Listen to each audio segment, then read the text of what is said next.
Prime debate में आपका स्वागत है। संसद का बजट सत्र आज प्रेसिडेंट के एड्रेस के साथ शुरू हो गया।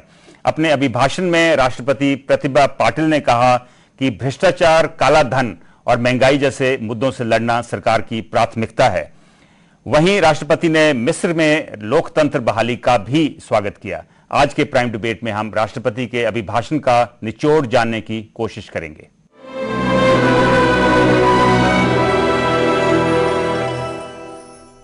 केंद्र सरकार भ्रष्टाचार और महंगाई को लेकर पिछले कई दिनों से विपक्ष के निशाने पर है।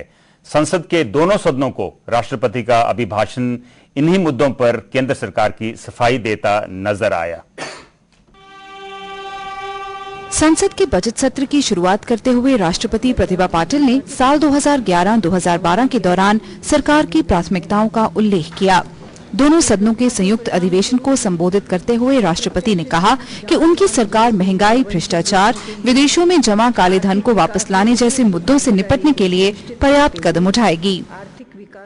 वर्ष 2011-12 में मेरी सरकार की सर्वोच्च प्राथमिकताएं इस प्रकार होंगी: मुद्रास्फीति को रोकना और विशेष रूप से बढ़ते खाद्य मूल्यों के प्रभाव से आम जनता को राहत पहुंचाना, सार्वजनिक जीवन में ईमानदारी और सत्यनिष्ठा की कमी के कारण उत्पन्न समस्याओं को प्रमुखता के आधार पर निपटाना, समाज के गरीब, कमजोर और वंचित वर्गों के लिए आर्थिक विकास में उपयुक्त भागीदारी को सुनिश्चित करते हुए आर्थिक विकास की गति को बनाए रखना। हालांकि राष्ट्रपति के अभिभाषण में पिछले साल 2G घोटाले के कारण हंगामे की बलि चढ़े शीत सत्र का जिक्र नहीं था, लेकिन उन्होंने उम्मीद जताई कि वर्तमान सत्र काफी कारगर साबित होगा। 2G घोटाले में जेपीसी का गठन होगा या नहीं, ये बात भी अभिभाषण से नदारद थी, लेकिन वित्त मंत्री प्रणब मुखर्जी और राज्यसभा में विपक्ष के नेता दोनों साथ बैठे नजर आए। ये एक संकेत था कि सरकार और विपक्ष के बीच इस मुद्दे पर गतिरोध को खत्म करने पर सहमति लगभग बन चुकी है। बहरहाल कुल मिलाकर राष्ट्रपति के अभिभाषण में उन चीजों का जिक्र था जिन्हें विपक्ष काफी समय से दोहराता आया है, और इनसे निपटने के वही आश्वासन दिए गए जो सरकार काफी समय से दोहराती आई है। इस मुद्दे पर बातचीत के लिए हमारे साथ स्टूडियो में मौजूद हैं कमल आनंद, जो पीपल फॉर ट्रांसपेरेंसी नाम के एनजीओ के जनरल सेक्रेटरी हैं, पंजाब के नाभा से कांग्रेस एमएलए रणदीप सिंह, सत्यपाल जैन जो सीनियर एडवोकेट हैं, बीजेपी लीडर हैं और चंडीगढ़ से एमपी रह चुके हैं, और उपिंदर सोनी जो पंजाब यूनिवर्सिटी में इकोनॉमिक्स की प्रोफेसर हैं। आपका इस डिस्कशन में स्वागत है। जैन साहब, आपसे शुरू करूंगा। बताइए कि आपको क्या लगता है कि जो राष्ट्रपति का भाषण था वो उत्साहित करने वाला भाषण था? देखिए, ये संयोग है, अजीब संयोग है कि माननीय राष्ट्रपति महोदया का आज का अभिभाषण, जो कि एक संसदीय परंपरा है, वो कुछ 2-3 दिन पहले माननीय प्रधानमंत्री जी की प्रेस कॉन्फ्रेंस के बाद आया है। दोनों ही लगभग राष्ट्र को संबोधन करने वाली बातें हैं। मैं उनका पूरा मान सम्मान करता हूं, लेकिन सारा उनका जो अभिभाषण है उसकी पूरी प्रति मेरे पास है। 67 पैराग्राफ हैं 19 पेजेस में। उसके अंदर स्वाय इसके कि सरकार इस मामले को लेकर चिंतित है, उस मामले को लेकर चिंतित है, हम महंगाई को नहीं बढ़ने देंगे, हम सुरक्षा पर ध्यान देंगे, हम काला धन लाएंगे। आज तक किसी राष्ट्रपति ने, किसी प्रधानमंत्री ने यह नहीं कहा कि वो महंगाई पर चिंतित नहीं है। किसी ने यह नहीं कहा कि काला धन नहीं लाया जाएगा। किसी ने यह नहीं कहा कि आंतरिक सुरक्षा पर ध्यान नहीं दिया जाएगा। तो ये जो एक रस्मी बातें होती हैं, we are concern, we are taking action, we are watching it, we are doing it, we will be doing it, वो सारी बातें इसके अंदर हैं। चुनाव सुधार के संबंध में उन्होंने कहा कि हम उस पर विचार कर रहे हैं, बहुत देर से सुझाव आ रहे हैं। करप्शन के बारे में उन्होंने कहा कि ग्रुप ऑफ मिनिस्टर्स के पास मामला चला गया है। अब ग्रुप ऑफ मिनिस्टर्स कोई पहली बार बना हो ऐसा तो नहीं है। कुल मिलाकर जो मैं बात कहना चाह रहा हूं, इस समय पिछले लोकसभा के, राज्यसभा के सत्र से लेकर आज तक भारत की राजनीति में एक तनाव का माहौल है। लोग कंसर्न फील कर रहे हैं, और मैं अगर कहूं कि पहली बार है कि कुछ मुद्दों को लेकर लगभग सर्वसम्मति है। कोई उसके पक्ष में बोल रहा है, कोई उसके खिलाफ बोल रहा है। उन मुद्दों पर काला धन लाने के लिए क्या देश की संसद में इस सत्र में बिल पास किया जाएगा? क्या जिन कंट्रीज के साथ हमारी कॉरेस्पॉन्डेंस चल रही है, कि जिन्होंने वो नाम बताए हैं, क्या हम उनको ये कहेंगे कि हम काला धन में? आपका कहना है कि इसमें कुछ कॉन्क्रीट नहीं है? कॉन्क्रीट नहीं है, औपचारिकताएं निभाई गई हैं बट परंतु, लेकिन किंतु चिंताएं व्यक्त करने के अलावा कोई सॉलिड चीज नहीं है।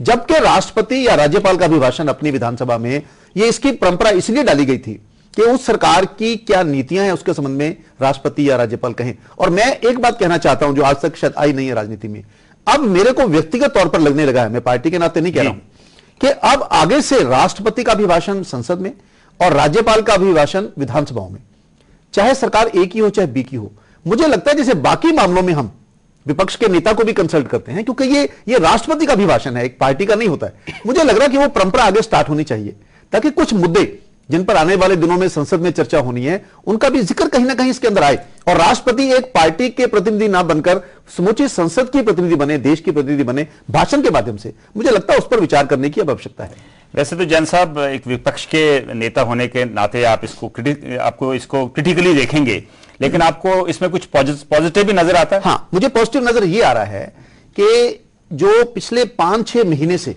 2G स्पेक्ट्रम का मामला है, भ्रष्टाचार का मामला है, काले धन का मामला है, कम से कम इस सरकार पर इतना दबाव जरूर आया है कि उन्होंने इन सारे विषयों को राष्ट्रपति के अभिभाषण के अंदर भी शामिल किया है। महंगाई का विषय है, काले धन का विषय है, भ्रष्टाचार का विषय है, 2G स्पेक्ट्रम का विषय है, ये चुनाव सुधार का विषय है।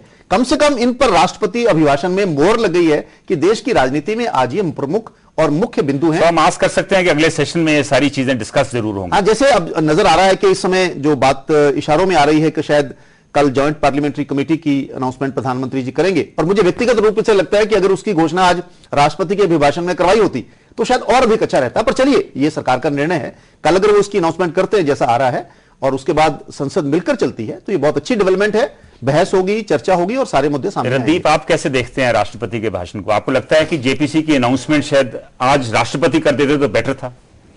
मैं समझता हूं at the least the prime minister has lived up to the expectations. मैं जैन साहब से काफ़ी हद तक सीमित हूँ कि जो इन्होंने जिक्र किया है कि कुछ ऐसे मामले देश के आगे आ गए हैं जिसकी लोगों को चिंता है, being a national citizen of the country. और prime minister doesn't need a certificate from any individual party or an individual being. He has proved his capability pehla also. And this time our Prime Minister has taken into main issues which were cause of concern, whether it's through the media or whether it was concern of the public. That I think, Randeep, you're talking like a typical congressman. I think it is just the opposite. That's what the public perception today is. Sir, as far as I see the Prime Minister, I think there's no Prime Minister prior to this who had the ability to take a decision and bring it on record in front of the people that there is corruption and there is rampant corruption in the nation, and that has to be taken into account. 6 साल के राज के बाद अगर आप अभी यही कह रहे हैं कि करप्शन है और हम कुछ करने जा रहे हैं, तो don't you think it kind of shows the weaknesses of the government itself? Sir, a coin has two sides to it. It's the way you look at it.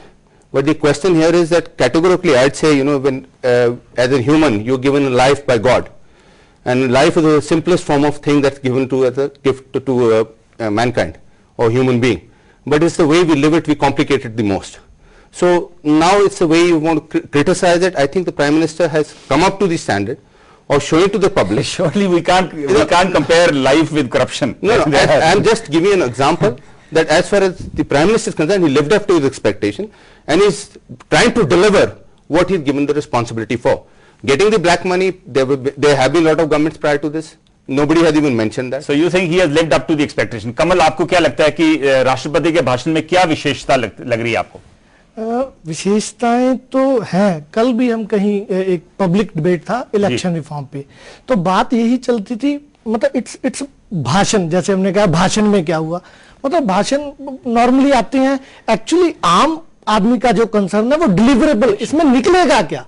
भाषण तो हमने सभी पार्टियों से, मतलब शी इज वेरी रिस्पेक्टेबल, पर भाषण सुनने के तो हम आदी हैं, 50 साल से भाषण सुनते आ रहे हैं। Black money is issue, black money को मतलब इस पे डिलीवरेबल क्या आएगा, ये देखने वाली बात रहेगी आम आदमी के एंगल से भी और एनजीओ के एंगल से भी।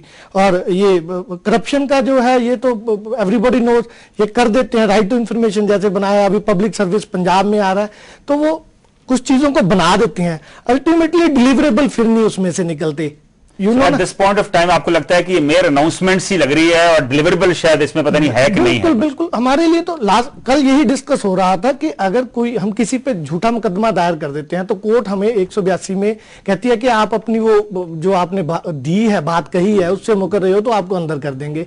तो ये भाषण होते हैं रोज हमारे को, इतने इतने बड़े प्रॉमिसेस होते हैं, तो उसका डिलीवरेबल के लिए इसको कहीं ना कहीं इन लोगों की भी रिस्पॉन्सिबिलिटी फिक्स हो, जो कहते हैं चाहे 4 बातें कहे चाहे एक बात कहें, वो उसका कुछ डिलीवरेबल। ये तो बजट सेशन से पहले का एड्रेस है, तो देखते हैं बजट सेशन में क्या होता है। Professor Sunny, what would you से if you were to pick out one highlight of this address, what would that be? I would say that she has emphasized the issue of corruption and inflation. These are two separate issues though. Major issues.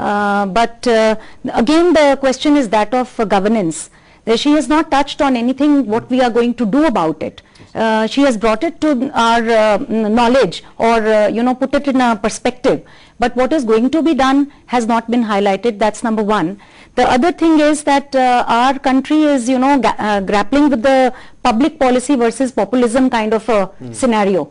Now public policy is being sacrificed at the altar of populism, which is again a reason because it is a coalition government, but then this is not a justification. So she has not brought in anything concrete which will be done or which has to be done. She has only brought out those issues. She has not brought out anything concrete. Now she's touched on many issues, but I think if I was to pick up 3 issues, I think they would be basically Bhrishtachar, Kala Dhan, probity in public life.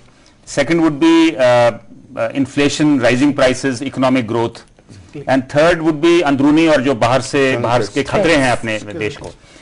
Jain साहब, on corruption, black money, property in public life, आपको क्या लगता है कि कोई इस session में कोई प्रॉपर मीनिंगफुल डिस्कशन होने जा रही है? देखिए, इस करप्शन के इशू पर आकर तो पिछले सत्र में एक बहुत अच्छा मौका था। आज अगर सरकार जेपीसी की मांग अब मानने लगी है और ये सत्र काम आ रहा है, तो यही बात अगर सेशन ही वेस्ट हो गया पहले मान गए होते तो अच्छा उसमें निकल जाता। इस समय करप्शन पर चर्चा की जरूरत नहीं है। जिस तरह की करप्शन हमारे सामने आई है, ये कोई जर्नल डिस्कशन नहीं है कि भ्रष्टाचार कैसे काबू हो। आपके पास स्पेसिफिक केसेस हैं। 2G स्पेक्ट्रम स्पेसिफिक केस है, कॉमनवेल्थ घोटाला स्पेसिफिक केस है, सीवीसी की अपॉइंटमेंट स्पेसिफिक केस है। और मैं एक राजनीतिक पार्टी के वर्कर के नाते भी और एक वकील के नाते भी कहना चाह रहा हूं, जनरल, जैसा उन्होंने भी इशारा किया, मैडम ने कहा, जनरल डिस्कशन भ्रष्टाचार पे आप करें, भाषण दोनों तरफ से हो सकते हैं। जब आपके सामने स्पेसिफिक केसेस हैं तो उस समय आपको उन पर एक्शन लेना है। पिछले 1.5 साल से 2G स्पेक्ट्रम का मामला चल रहा है। कैग कोई बीजेपी का, अकाली दल का, कांग्रेस का विंग नहीं है।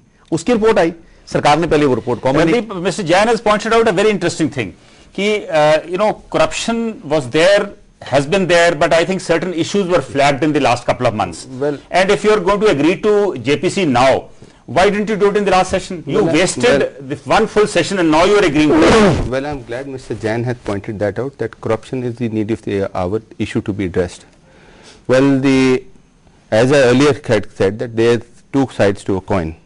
When Bangaru Lakshman was caught red-handed with money, that time nobody took up this issue. Nobody complained about it because BJP was at the helm of affairs. But Randeep, by the same yardstick, if Mr. Raja has been accused and almost caught, I mean, it's absolutely, and now you are willing to agree to all this. Absolutely right, but I think, as I said earlier, the Prime Minister has stood by his conviction. He is bringing to the forefront, and also being a coalition partner, he's still taken a very firm decision to go ahead and take whatever discussion takes place in the Parliament, and after that, as the law is going to take its own course, and they are going to be, if the culprit is going to be held, he is going to be held responsible for and accountable to the public money. Mr. Soni, जो track record है government का अभी तक, उससे आपको लगता है कि जो एड्रेस में उनके प्रोमिसेस हैं, वो they are kind of they wash with the public? Yeah, they don't match with the track record because these promises have been made earlier also, and they have been repeatedly made.